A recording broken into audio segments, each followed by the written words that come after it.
All right. Hello, hello. It is Sunday, and we're going to do a stream today. We're going to talk about Thor. I've got a bunch of really cool Thor books in my collection. I've got a bunch of Thor omnibuses, and I've got my coffee and a Coke.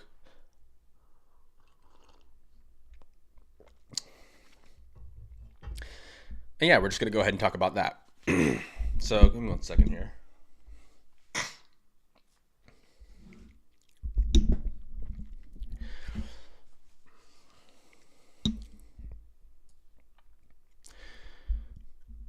All right, yeah. So the first thing I want to talk about is some of the Thor comics in my collection.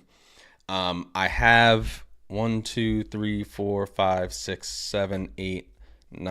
It looks like 10 books over here, and I've got a bunch of other Thor books that I haven't made any content on yet in my other boxes. Basically, the way this room is set up, I have two boxes for this comics that I've already made a video on.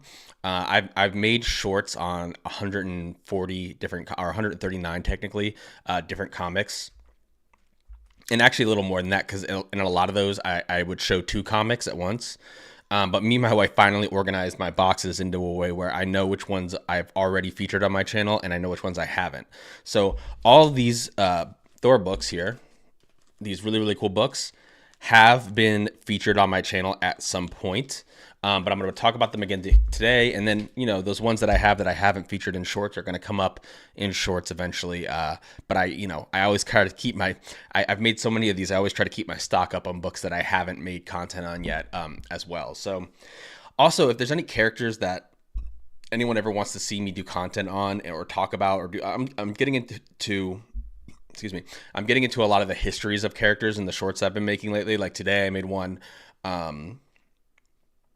what was the short I made today? It was on the short I made today. Oh my gosh.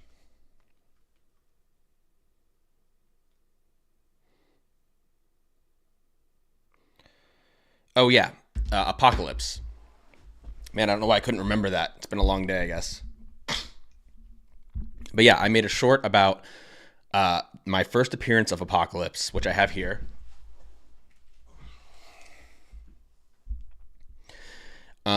This is the first appearance, and it's in X Factor 6, and it's his first cover. And I really love when a character's first appearance and they're also on the cover, like a cool cover like this one. So yeah, I made a short about that, and I went into the history of Apocalypse, and I showed a bunch of images and stuff. So that's the kind of content I've been kind of leaning towards lately. But anyway, today, hold on, excuse me.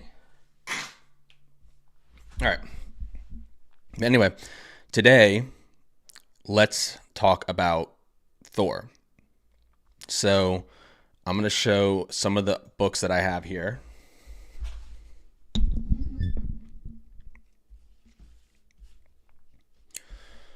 All right, so what do I have here? This first book is Journey into Mystery 118. So something to note about this is, like, if you're looking for this book on Key Comic Collector, you wouldn't type in Thor 118 because it won't come up, because this is before it was officially renamed to like The Mighty Thor, and it was still Journey into Mystery. Remember, a lot of first appearances of characters were not in a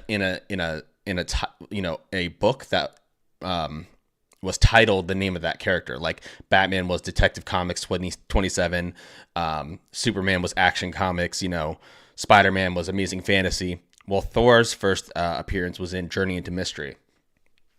But what they did do is they renamed it, and then they kept the numbering going. So there isn't a Mighty Thor number, 50 or something like that, because it was still called Journey into Mystery back then. I'm not sure what issue that they actually did the renaming at. Maybe that's one I'd like to get in my collection. But anyway, Journey to Mystery with the Mighty Thor. And this is cool because this is the first appearance and cover of the Destroyer, which is like a suit of armor forged by Odin, and it's animated by magic, and it's like a protector. I mean, we saw this in the Thor movie. Well, let me fix my camera here a little bit. There we go. Here we can get a little close up on this thing. You know, mine isn't in perfect condition, but none of my books are. I talk about this all the time, how I like to collect. This one does have, you can probably see here, some discoloration. But it doesn't bother me too much. And this is a book that can go for like $600 if it's in high grade. So now mine's probably worth more around 100. Maybe a little bit less than that actually, because it's probably mid to low grade. But yeah, really cool book. First appearance of the Destroyer, which is, you know, kind of a staple in the lore of Thor. And then moving on from there, we've got the first cover appearance of Hela. This is Thor 150, so this actually is Thor now. It's not Journey into Mystery. It's got the origin of the Inhumans. It's got the origin of Triton, and it's the first cover appearance of Hela.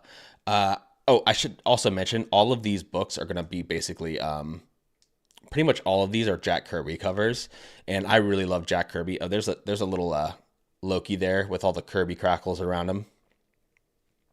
Pretty cool. I'm not sure what's going. I haven't read this one. I'm not sure what's going on with Thor, kind of his spirit coming out of his body here. But as you can see, the Hela that they did in the Thor movies was really comics accurate. I mean, it really looks with the helmet and everything, and you know, I think they did an absolutely great job in Thor Ragnarok doing Hela. So yeah, this book can go for like $120 in high grade. Mine's probably mid grade, worth about maybe 40, 50. But cool book. And this is from 1968. Oh yeah, that first one I should mention, this is the oldest one we're looking at today, was from 1965. So this is all Silver Age stuff so far.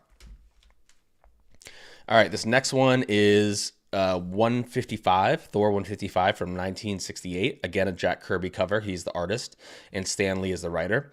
Why did I pick this book up? Because it features the Mangog, which is really, really cool. It's a really, really powerful character who is a very important part of the Jason Aaron run of Thor, which I think is cool. So I love getting like an early appearance drawn in Jack Kirby's hand, you know, picture of the or cover of the Mangog. This isn't a key technically, but for me, it's cool because, like I said, it's just an early appearance of a Mangog. Basically, Odin slaughtered the Mangog's entire race. So he represents the anger and vengeance of an entire race of beings. Don't quote me on all of that, but that's basically what the Mangog is. And it's one of those characters that they don't really... It's kind of hard to destroy this. It's so durable and so indestructible that they don't really deal with him by killing him. They kind of just have to send him off somewhere or stop him like in some other way, kind of like the Shaggy Man over at DC. So cool book. Quick coffee break. Oh, I love this one. I love all the Jack Kirby covers featuring Galactus, and I have some more that I haven't made content on yet.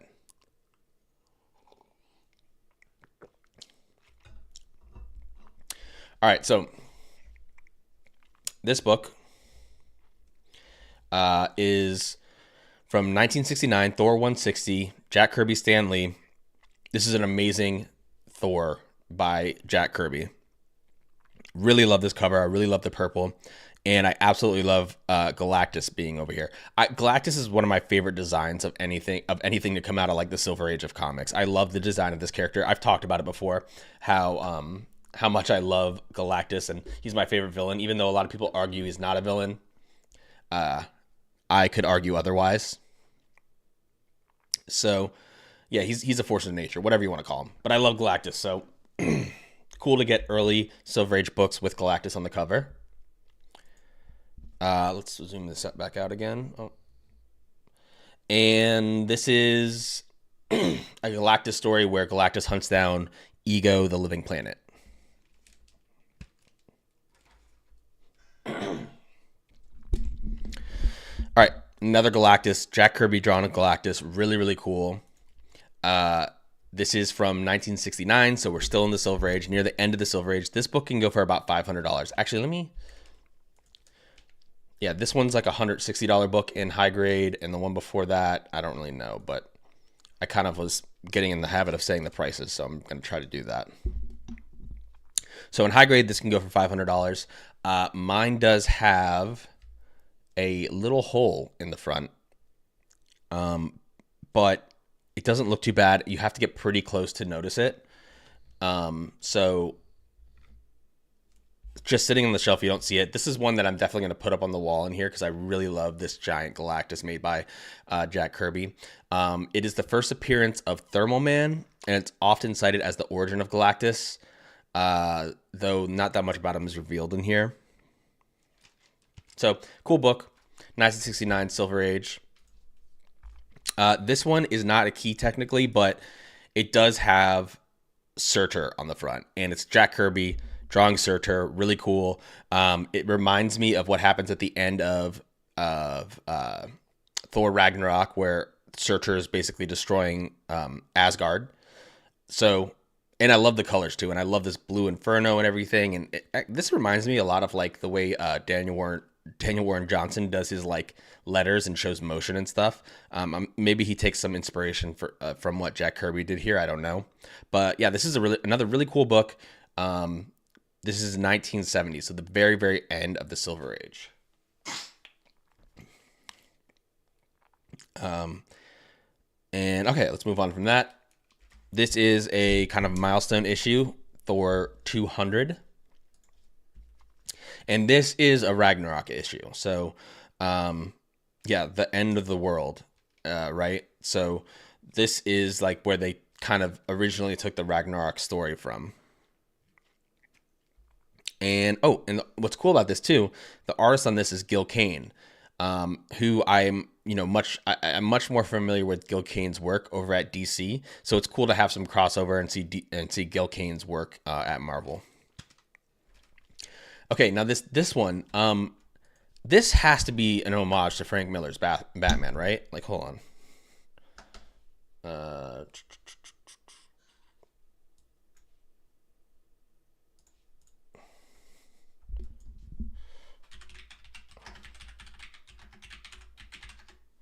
Frank Miller Batman. Oops, I spelled Miller wrong. Is it this one? No, it's this. Okay, look at that pose. And now look at this.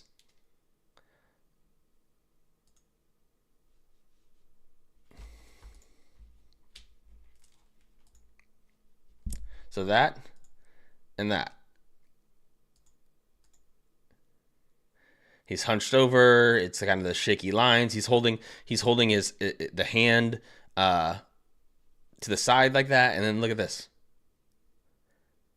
I don't know. I thought this was an homage to Frank Miller's Batman, but I could be wrong. But it's a really cool issue, and it is. It's not a key. It's from 1985, so now we skipped the Bronze Age completely to get to here. But I think this is part of Walter Simonson's run. I think he did this art actually, and Walter Simonson's run is really, really amazing. I have the omnibus. We're going to take a look at that in a minute as well. Really cool book though, and I think it's an homage. Oh, this one is great. This is the first time that Captain America lifts Mjolnir, which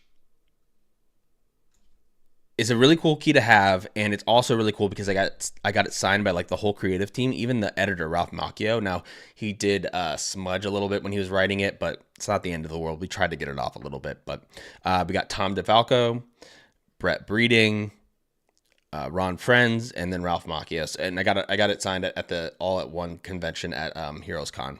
So yeah, first time Captain America lifts Mjolnir, which we know was a major moment in Endgame. So it's really cool to have the comic for this one as well. And this is from, let me make sure my mic is turned up enough here. Check. Okay, yeah.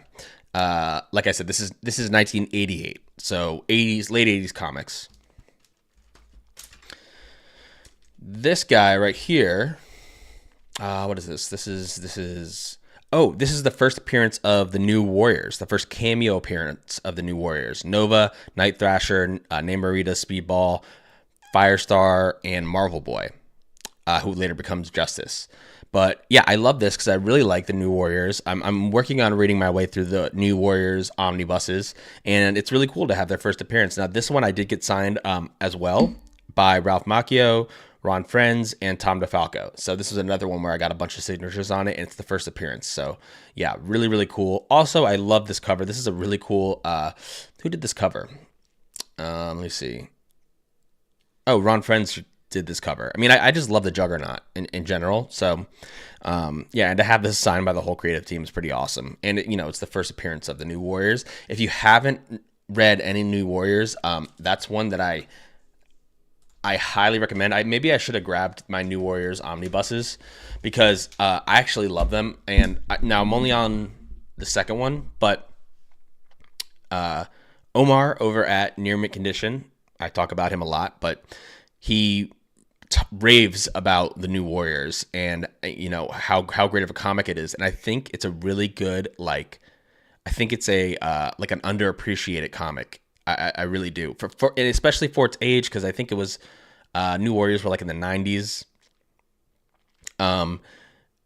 Which for me, I really like that kind of art. But yeah, I think it's a totally like an underappreciated run. Like you say New Warrior, I mean, and it's Marvel too, right? And we haven't seen the New Warriors come into the MCU or even mentioned in the MCU. Anyway, if you want to read a really good Marvel run that's not all the same characters that you always get on the Avengers and everything, it's fresh characters, it's a fresh team.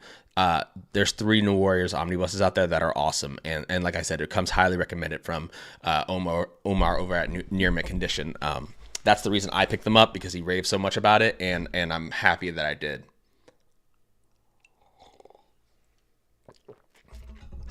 Also, Speedball is a really cool character.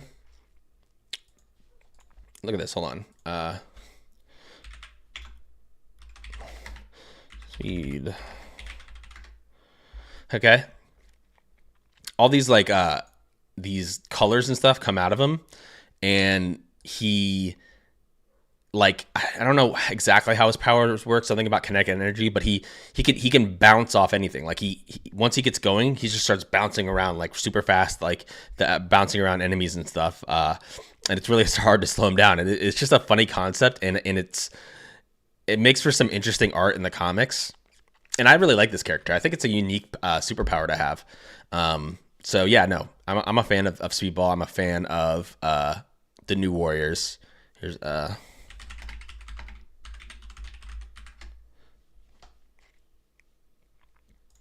is the original New Warriors.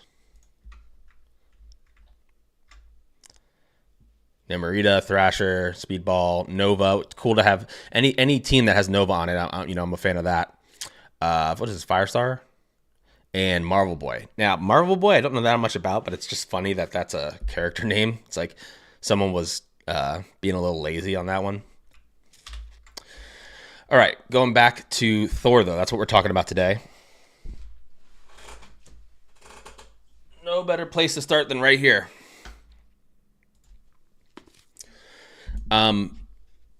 There is one gap in my Thor omnibuses that is, because I think I have them all, but I don't have volume 2 of the Silver Age. Actually, you know what? I'm just gonna do this right now because I can. I wonder if that's still in print.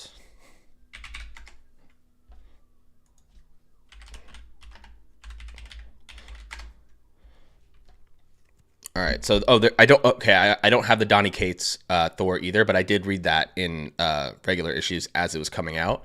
There's a Walter Simonson. There's this one.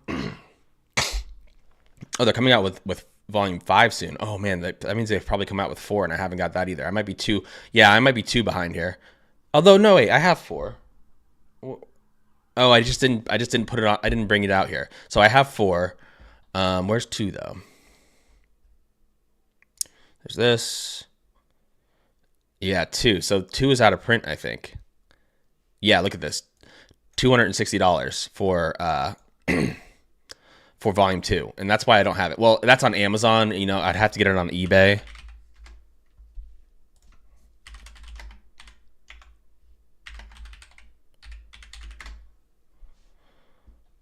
Yeah, $250. I mean, it's a shame. I have 1, 3, 4, and I'll get 5 when it comes out. But I just haven't picked up 2 yet because I'm not going to spend $250 on it. Now that being said, they've been coming out with omnibuses so fast lately that I'm optimistic that they're going to reprint it. But here, let's take a quick look at the very first Thor comic, or excuse me, very first comic Thor ever appeared in. Stan Lee, Jack Kirby, of course. Oh, look at that. Oh, right, and this is like the famous cover, of course, that they're doing here. That's what it's modeled after. And this is all Jack Kirby art, so it's just awesome. Also, are these Korgs people, these rock things? There's Loki. That's the first appearance of Loki. You ever see that comic on the shelf? That's going to be worth a lot. Really, really good stuff. Marvel in the Silver Age, in my opinion, was... No Silver Age comics are going to blow your mind, let's be honest. But I think Marvel had stronger material in the Silver and the Bronze Age than DC. I think DC did a really, really good job after Crisis on Infinite Earths. And I think the 90s for DC were good. Crisis on Infinite Earths after that, which would be in the late 80s and 90s. And the early 2000s for DC. Like, DC, I think, is stronger when you get more towards modern comics. Although I do have a lot of DC, Silver Age books that I'm reading and enjoying. So we're going to skip to the third book. I love this cover. Love the Rainbow Bridge. There's the Mangog again. There's Galactus, Hela, all the regular. Oh, these guys are part of the Wrecking Crew, or the Wrecker? I forget. More Jack Kirby. Look at this. Beautiful freaking Jack Kirby Loki right there. Really, really, really, really cool. Oh, I love all this material so much. Oh, there's the Mangog. Such an great character design there. It's such a crazy looking beast. And the art just starts getting really good in here. I mean, all this much Jack Kirby is like... I apologize in advance for how much I'm talking about how much I love Jack Kirby, because I do it all the time. But it's because he's one of the best to ever do it. He's on the Mount Rushmore of comic book artists. And there's a reason for that. And a lot of this came from his brain, Oh, this is great. Odin here.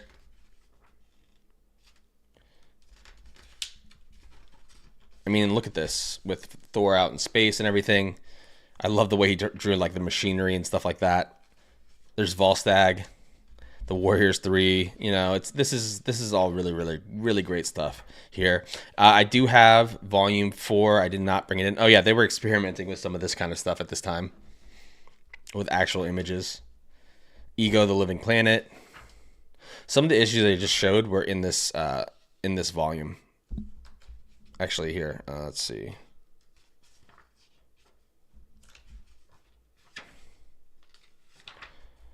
Wow, I mean, this is... I know I'm just gushing over this stuff, but look at this Galactus and stuff. Really cool. Oh, I would love to get this cover. I need to remember that. 162. I remember to look for that. There's so many good Thor. I mean, I just love collecting early Thor because it's a book that... Oh, this is great. Odin. I love this drawing of Odin from Jack Kirby. Yeah, there's so many great Thor books for me to collect because I just love Jack Kirby art. So I could just keep going and going and getting every issue that he did.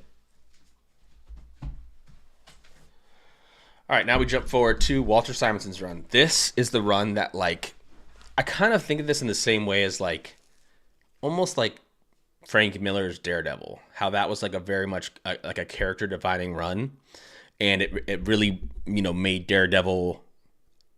Like, I would give Frank Miller a lot of credit for what Daredevil is today. And the same thing with Walter Simonson and Thor.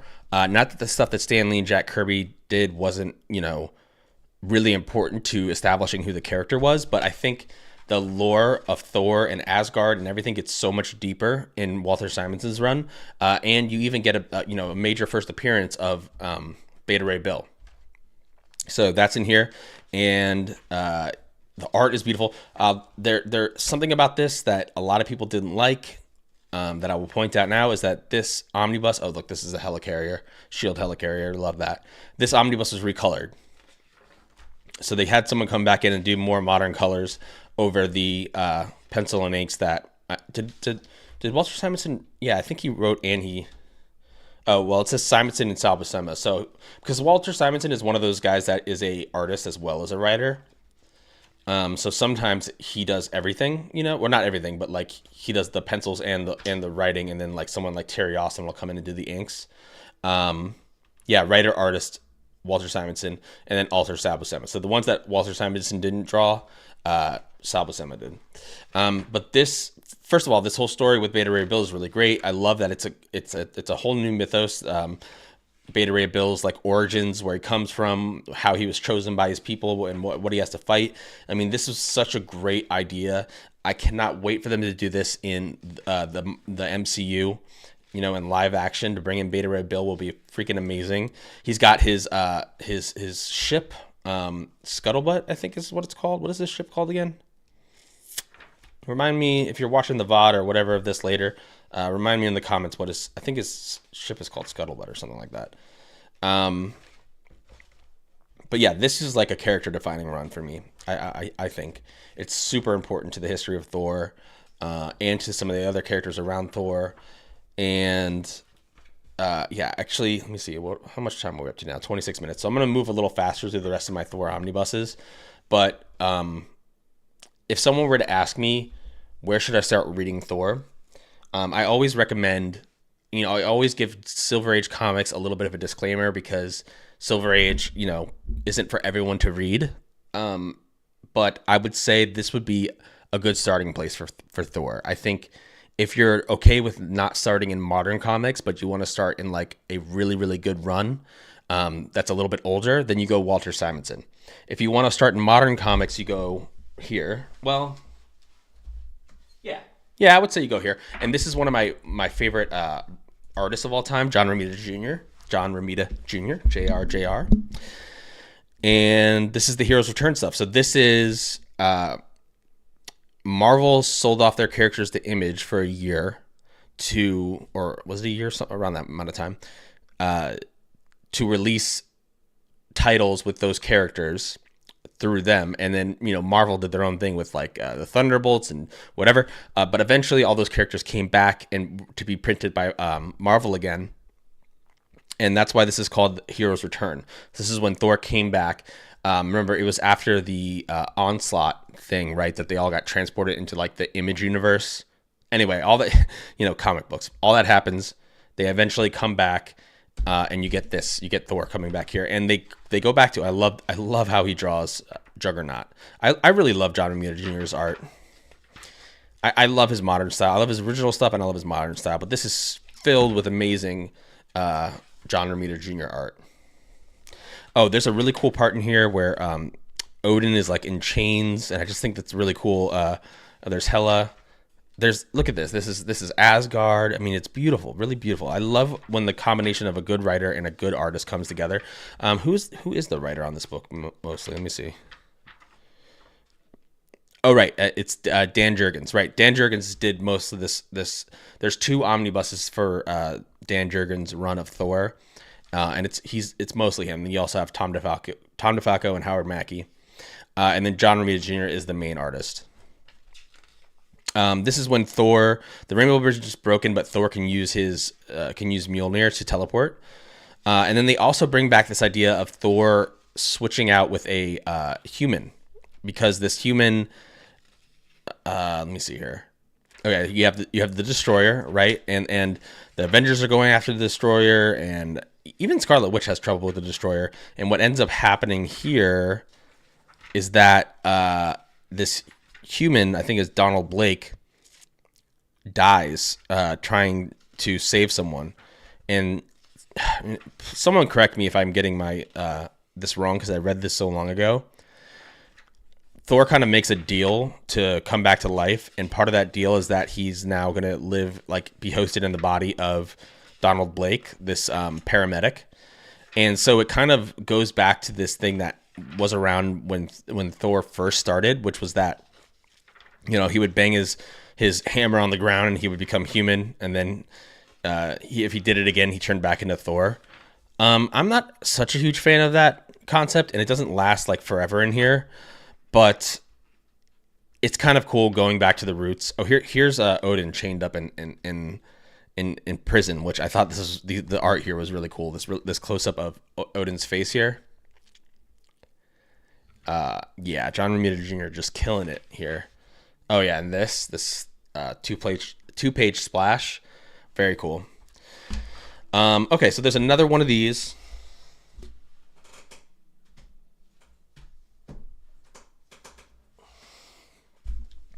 Right, different artist comes in on this volume though. Really good stuff in here. I haven't read this one yet, I'll be honest.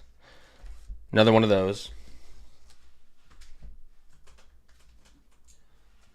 After that, you get J. Michael Straczynski's run, which I believe this is where, yeah, if I remember correctly, you have Asgard actually being on Earth. It's like above. Oh, this is such great stuff. I'm a big fan of J. Michael. If I could say his name, J. Michael Straczynski. I think he's a great writer. I loved his Spider-Man run. I think his Thor is great. I think, what else has he done? I'm trying to remember some of his other runs that I really like. Anyway, almost anything that Straczynski has written, I've thoroughly enjoyed. So this is when Asgard is like in like Nevada or something, which is weird, and it was a cool idea, and it's something that they did in the MCU. They moved Asgard to Norway. I believe is where it is. So I think they took inspiration from this J. Michael Straczynski run for the MCU, which is pretty cool.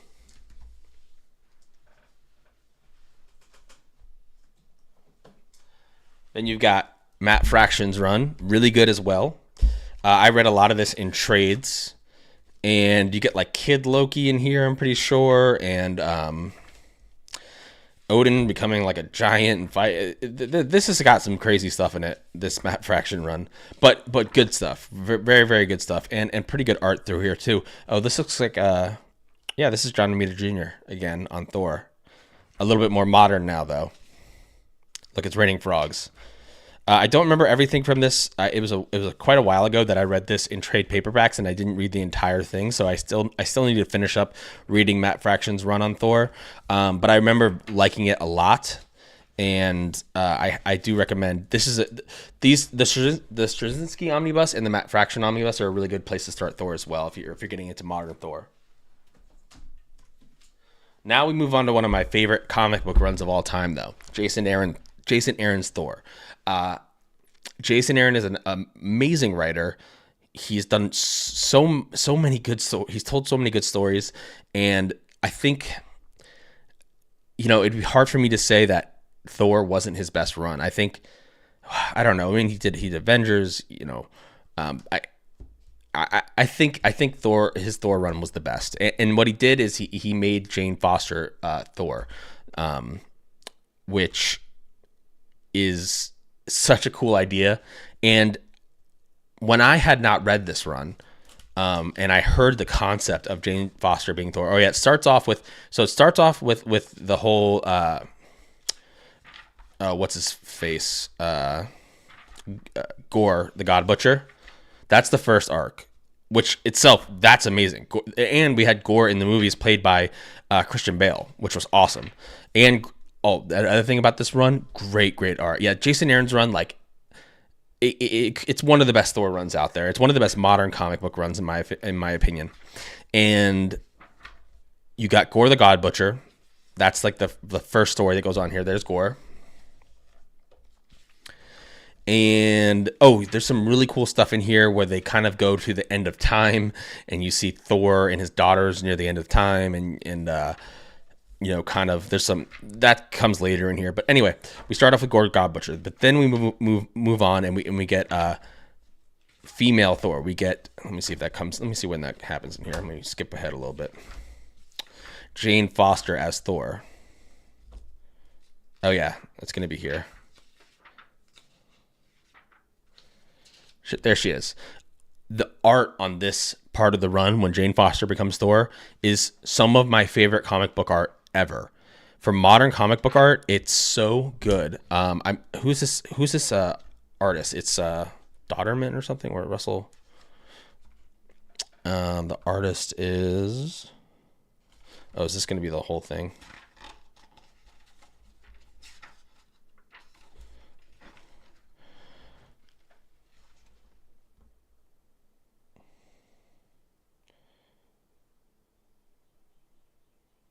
Who's? Oh yeah, Russell Dodderman, I think, is the artist. Correct me if I'm wrong on that, but the art is amazing. The art on this whole run is amazing, but I especially like when Jane Foster takes over as Thor. I think the way that he does perspective and he kind of blurs things that are in the background of the image and makes you focus on things that are closer. It's so good. And what I was beginning to say earlier that I didn't finish was that now we got a different artist coming in here. When I first heard of the concept, like, okay, Jane Foster is going to be Thor, and I was deciding whether or not I wanted to buy those comics, I didn't like the idea. I thought that was going to be lame. I'll be honest with you. I was like, but Thor's a guy, whatever. I mean, like, and don't get me wrong, I have no problem with like, making characters different with bringing in different, races or different genders to characters. It's fine. I just thought it was a little weird because I was like, how can anyone but Odin's son be Thor? And then I was totally wrong. I was totally blown away by the Thor run. I love Jane Foster as Thor, and I love the concept behind it where she has cancer, and when she becomes Thor, it takes away the chemo treatment because it's basically removing poison in her blood and everything. And it's just such a cool idea. And I love the whole arc and all the politics that goes into her being Thor and everything like that. And Odin's just, of course, doesn't approve of this imposter Thor, and this all culminates in a fight against the Mangog.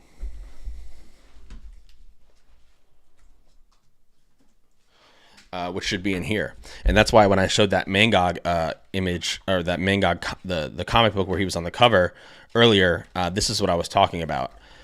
The Mangog is like the final boss of Jane Foster's run of Thor.